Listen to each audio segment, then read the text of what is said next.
Um, the source of everything, practically speaking, that you're seeing in the media, just coming from people that say, maybe people that you're arguing with on social media, certain buzzwords, certain concepts, certain ideas that have been propagated about Israel and even about Jews, but primarily about Israel throughout the years, and where that actually comes from. And actually, I will tell you guys that it's actually part and parcel of everything that you're seeing going on in society and on social media and on college campuses, at large. But more specifically about Israel. The source of all of this, I will just tell you guys, not only the source of all of the stuff you see in the media, but also just the source of the very idea of a Palestinian state and a Palestinian nation came from one place and one place only. And that would be the halls of the KGB. The hallways of the KGB inside of the Soviet Union. These people formulated strategy, which includes media strategy, messaging, branding, propaganda, agitprop. Not only that, they formulated for every single entity on this planet nation building. Because they were trying to spread their tentacles all over the world, so they said, well, how do we come to basically a banana republic, or how do we come to a person who wants to build a nation, not just physically a nation, but an actual idea of a nation from scratch, right? How do we take tribes, right? People who run according to tribal society. Whether you're talking about Africa, you guys remember Pan-Africanism? They did the same thing. The KGB, they did this stuff in Africa. How do we go to people who live in the tribal societies and turn them into modern-day nation states? Not only physically, but how do we get them to coalesce, or I don't know, coagulate into this entity, and then how do we get that entity how do we train that entity to propagate itself on the world scene, on the world stage? They figured out ways how to do that. They had intellectuals, people with PhDs. I'm talking about Russians, psychologists, anthropologists, linguists, all kinds of people, mathematicians, big intellectuals, spiritualists, who figured out a way, who studied these tribes, and they said, this is how we're going to do this. This is how we're going to go in. This is, we're going to identify, in this particular case, they identified a person such as, in this particular case, Yasser Arafat. We're going to train this person how to start a nation from a bunch of tribes. And these tribes hail from Syria, Lebanon, what today is Jordan, Egypt, Saudi Arabia, and we're going to train this person. We're going to train him, first of all, how to behave, what to say, how to be, how to do, tactics, military, everything, literally everything. My friends, you don't believe me? Go, you can Google Arafat in Moscow. He is at the funeral of his handler, of his mentor, KGB. I think this happened in the 70s. They started with him in 1964 with the PLO and Fatah, what is today the PA. And again, if you guys don't believe me, Mahmoud Abbas he was one of the trainees also. He was under Arafat, so he went to Patrice Lumumba University in Moscow and he got a PhD. What did he get his PhD in? He wrote a thesis on how the Holocaust was overblown and how these numbers were overblown. Basically, Holocaust denial. He wrote a thesis about that and how the Zionists spoke to the Nazis, and that that's how the state of Israel was founded. Stuff like that. Guys, you can go look this up. I'm not spewing out conspiracy theories right now. And I'm just telling you guys, as the son of dissidents, Soviet dissidents, everybody in the Soviet Union knew this. My grandmother's sister, her patronymic name was Sonia Israelovna. They used to call her Sonia Aggressorovna. So now you guys are wondering. We fast forward to today. Israel is the aggressor. Israel is killing babies. My guys, you notice the tactic, what they do. They come at you and they say, how many kids in Gaza died? How many people in Gaza died versus how many people in Israel died? As if this is like the Olympics or, I don't know, some sports competition. We're keeping tabs, we're keeping score on how many people died. No, it's all about the intention, right? It's all about what are you intending to do? What is Israel intending to do versus what is Hamas intending to do? Right? They're just sad not enough Jews died.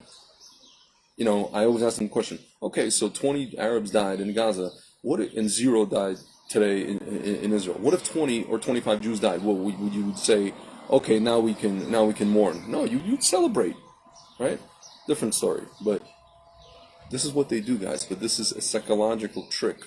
It came from the halls of the KGB. This is a media trick, and this is something that NBC, ABC, CBS, BBC, Al Jazeera English, Al Jazeera Arabic, RT, all these networks picked up on, my friends. This is something, CNN, and this is what they do. They manipulate people. They manipulate the masses. Not only that, they distort. Somebody like Naftali Bennett comes on and says, well, guys, you guys are shooting rockets from civilian areas, and we're defending civilian areas. And you see what they do. The person he's talking to, the person ignores what the guy just said, what Bennett just said, and then they plow through with their point, with their nonsensical point. This is something, my friends, this is something out of the playbook, out of actually two entities, the KGB, and by extension, a gentleman by the name of Saul Alinsky, Rules for Radicals. Just keep pushing. Just keep pushing. If somebody comes back at you, just, keep pushing the same thing. My friends, this is something Arafat was pushing for years and years and years, and then after he passed away, Mahmoud Abbas took over.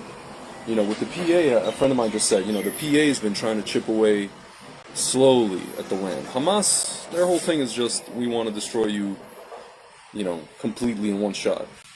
We don't make any illusions about wanting to destroy you. But at this point, my friends, you see, in the international stage, the people who are for the, free Palestine, if you go to these protests in the Western world, they don't care who's doing the freeing. All right? They don't care if it's the PA or Hamas. It doesn't really matter to them. They're happy to use them. Like I said yesterday, if you guys see those Gigi Hadid and whoever, those two models who are posting themselves half naked on Instagram, I always say, if Hamas frees Palestine, Gigi Hadid and Bella Hadid are not going to be able to post their little cutesy pictures on Instagram. They're going to be walking around with burqas, okay? If Hamas has their way. Well, I guess they're happy to use Hamas as a vehicle for freeing Palestine, right? We'll see what happens after that, right? We saw what happened behind me 2 days ago, where they basically expelled the PA Mufti. These guys want a state. They expelled them from Al-Aqsa, Hamas guys. They want a state. They have a Crips and Blood situation, my friends. So the Crips and the Bloods. They want to have a state. They can't have a state. They're going to have a civil war the first day they declare a state. A real state. They get a state. The first day of the state's going to be a civil war. Kidding me? But anyway, guys, all the stuff you guys are seeing in the media, all the stuff you guys see on social media, it all goes back to one place, the Soviet Union, the KGB, who taught Yasser Arafat how to take a patchwork of tribes and turn it into something that sounds like a nation. If you guys don't believe me, again, look at their flag. It's basically the Jordanian flag without there's like a sun on it or something like that. Guys, that's essentially what it is. Go to Africa, the same thing. It's a bunch of tribes that the Western colonials came, yes, and the KGB as well, and taught them how to make nation states. And you see what happens. They made nation states and they have civil wars upon civil wars upon civil wars. Well, you think the Palestinians won't have that? The Palestinians? It's all tribals. You have the Hebron, you have the Nablus, you have the Ramallah, the Jenin people. If you listen to Mordechai Kedar, he says, well, instead of a state, why don't you just have emirates like they have in the Emirates? 8 emirates. You could do that. Nobody's talking about that. Guys, I mean, I'm over here in Abu Tor, right? Half my neighborhood is Arabs. If you go down the hill, rich Arabs with like Arabian horses and like souped up cars. These guys are from a particular tribe. I think maybe now, the new generation, somebody told me that they marry each other, different tribes and all that kind of stuff. But it was a very rare thing back in the day. And you want to say that these people want to have a nation? This nation? And you guys may be asking, why did the Soviet Union do this? Because this is a Cold War. This was a Cold War. America chose Israel as an ally. That's a different conversation. And so the Soviet Union had to choose someone in the region. So they went with Nasser, they went with Arafat, with other people, with Syria now. You see, Russia still with Syria, with Lebanon, with Hezbollah. My friends, these are all interests. Russia had an interest to be here.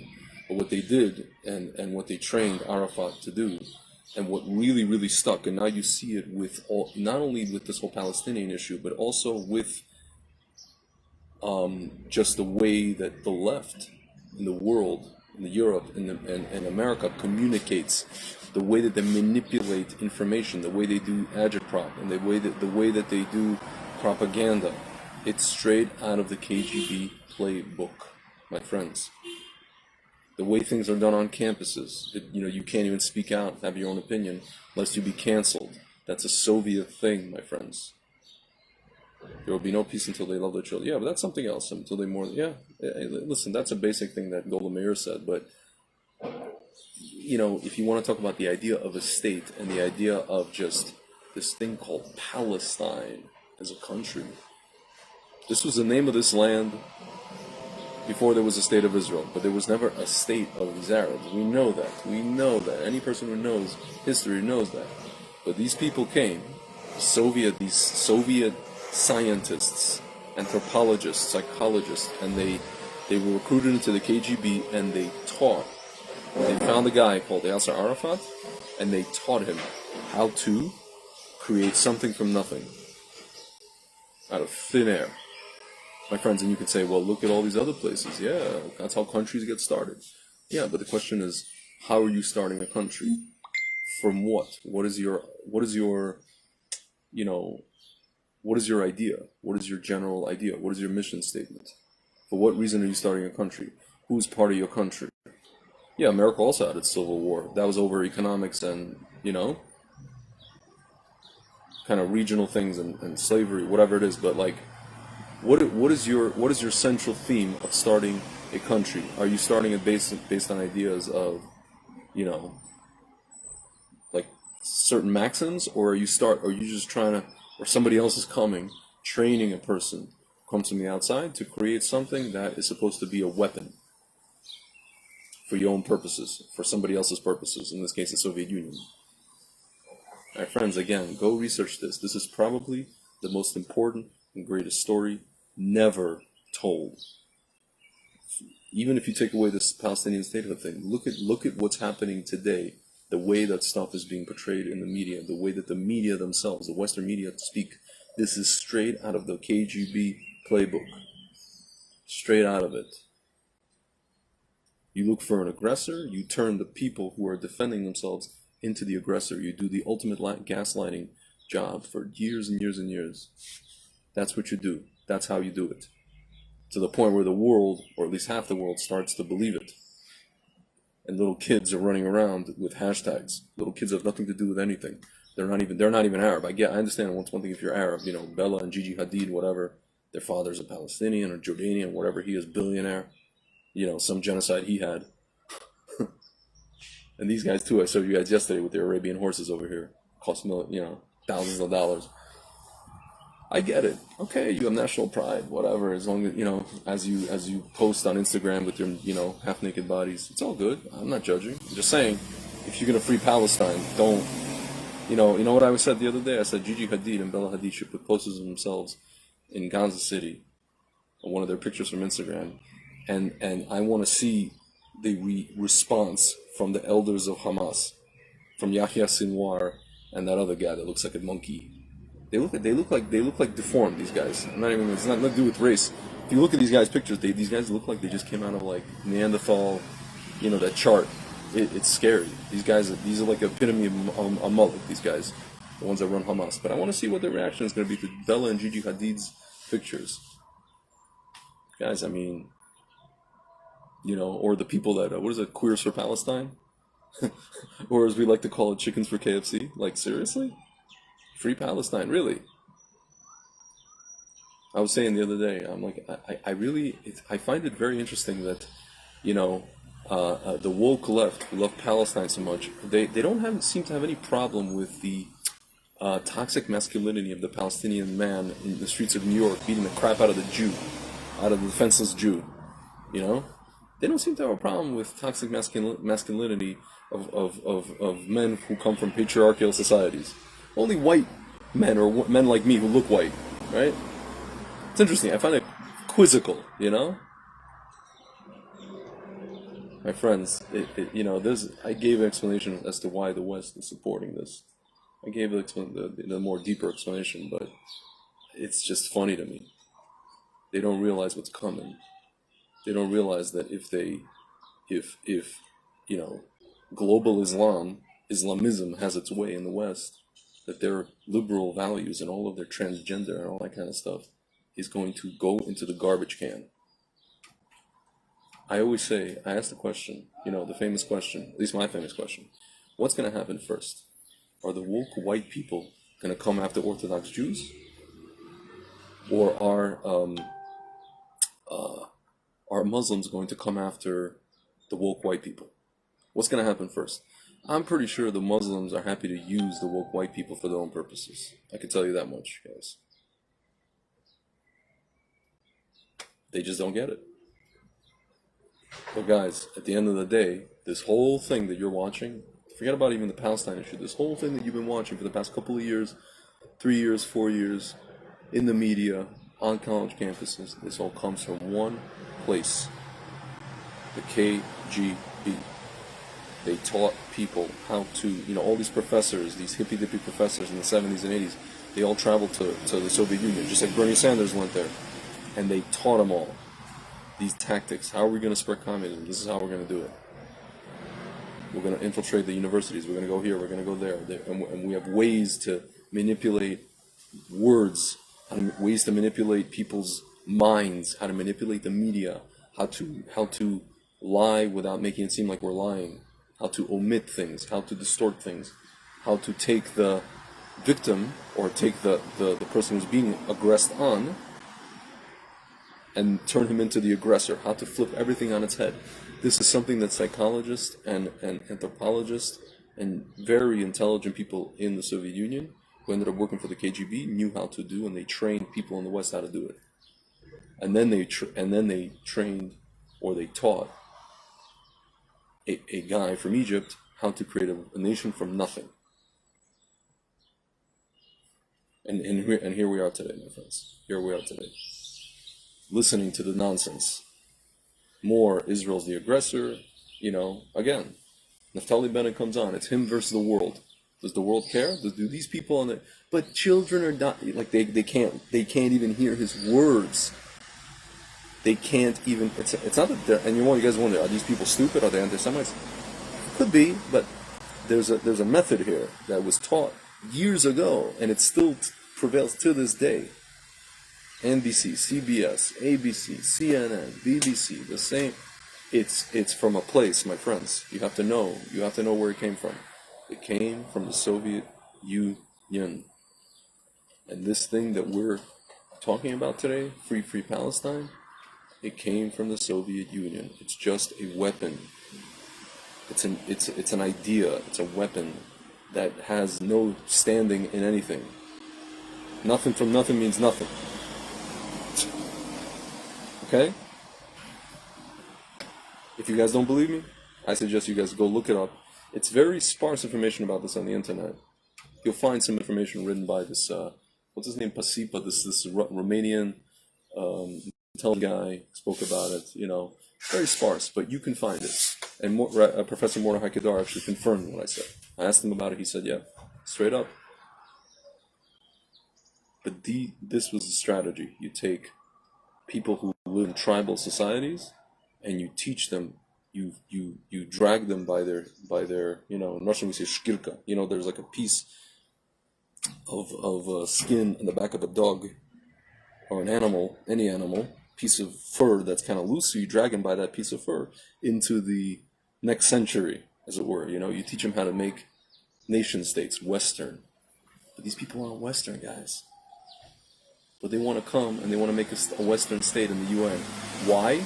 Because they want the Jews out of here. They want us swimming around in the Mediterranean, under the sea, under the sea. That's what they want us. They want us under the sea.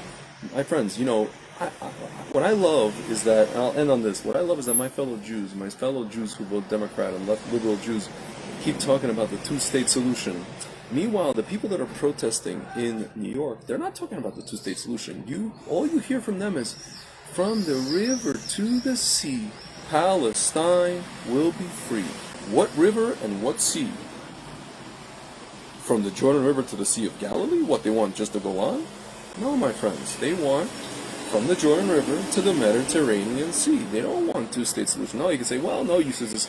That's why you negotiate. I'm like, my friends, they don't want to negotiate. The PA doesn't either. The PA just uses negotiation as a tactic to chip away and chip away and chip away. From the river to the sea. The PA also has banners, flags that shows the entirety of Palestine. You could say, let them think what they want, and this is how you know. No, not let them think what they want. They will think what they want. And you think the stupid things that you think.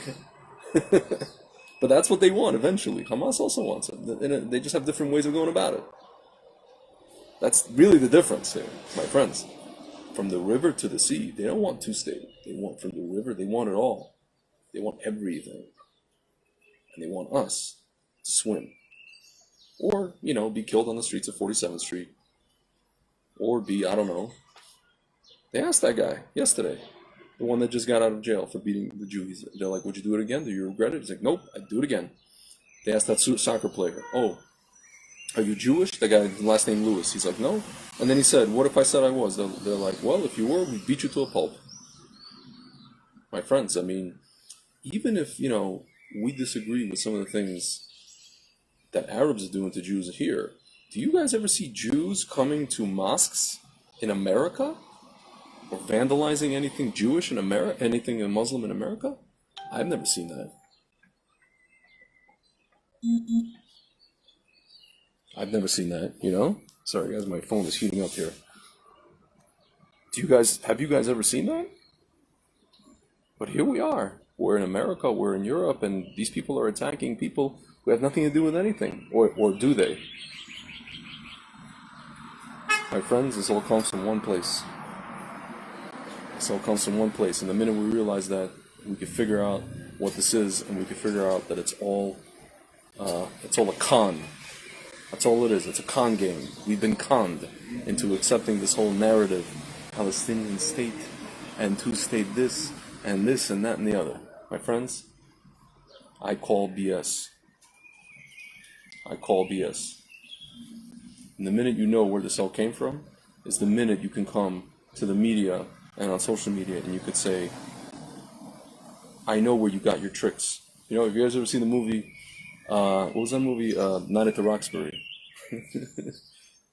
There's a guy, what's his name, the club owner, Mr. Nadir. He's like, Dewey, did you grab my ass? He's like, no, sir. From where I'm standing, that's a physical impossibility.